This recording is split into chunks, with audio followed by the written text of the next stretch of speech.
Monzalada kasali başını. Gaz qo'ygandan keyin benzin narsaga o'tarmay qoladi.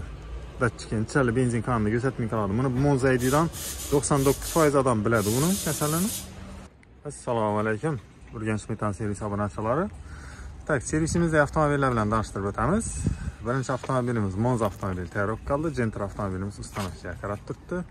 Tak, tayyor avtomobillardan tanishtirib boshlaymiz. Monza avtomobilimizda 90 litrlik bilan O'zbekiston bo'lib, zavodskiy postavkalar bilan ideal darajada balla ustanovka qilib berganlar. Ustanovka jarayonini ko'ring, hamma ko'ring.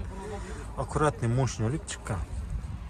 Xudo xohlasa klientimizga zapravka qilib bersa, balla kompyuter diagnostikalarni qilib, idealni qilib, cho'tkidan qilib beradilar. Monza bo'yicha ham ko'p savol bo'ladi. Video qo'ymagan ekanman. Shu vaqtda gap qo'yganman ham bilimlar oldingi videolarda bormi, qaramadim, e'tibor qilmadim. Nechat yuridi gaz qo'ysada. Uni Monzani hech qancha Cobalt Gentralardan farqi yo'q, yurishi, tortishi. Motor ham shu 1.5 lik atmosferli motor. Cobalt Gentralar necha bo'lsa, bom shunday deb yuradi. Hech qancha muammosi yo'q, sложный yeri yo'q, ya bir asl qaladan narsa yo'q gaz qo'ysa. Benzindan necha bo'lsa, shunday bir yuradi. Kulchator qismini ham sherab ustanovka qilib berganmiz. Kulchator qismini salon podsvetkan svet desa, klient xohishiga qarab, shunga qarab podsvetkasini ham tuzib beramiz. Go'k, sariq, qizil, yashil har xil svetda yanada ko'chirib beramiz. Motor qismini agar olsak, hamma qilib stak оборудование bilan ustanovka qilganmiz. Bu avtomobilimizda iminli stak gofasini oboda variantini ustanovka qilganmiz. Necha oboda variant desa, oboda variant cheklarni, ashibkalarni, motorda ashibkalarni ko'rib turadi. Bu Monzalarning bir kasali bor. Monzalarda kasali boshini gaz qo'ygandan keyin benzin narsaga o'tarmay qoladi. Datchikdan benzin qonni ko'rsatmay qoladi. Buni Monza ID'dan 99% odam biladi buni kasalini. Shuning uchun bu Monza avtomobillari обязательно stakni oboda variantini qo'ysa, benzin ashibga bermaydi. Xudo xohlasa tabloda chek-pekli hammaydi.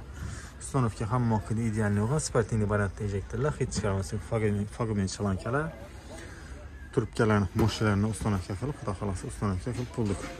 Tak, Gentra avtomobilimiz xaridda boshlanadi. Trekkilik avtomobilni metan so'raganlar uchun 3 dan 30 litrlik bilan ustanovka qilib turibdi. Xudo xohlasa kovriki o'zini ko'rinishidan 4-5 cm baland bo'lib qoladi. Cobalt avtomobilimiz.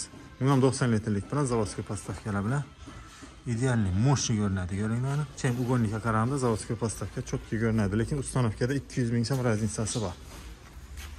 Motor qismiga kelib olsak, bu ham shu stak оборудование bilan sportni variantda injektorlar. Ustanovkani ko'ringlar.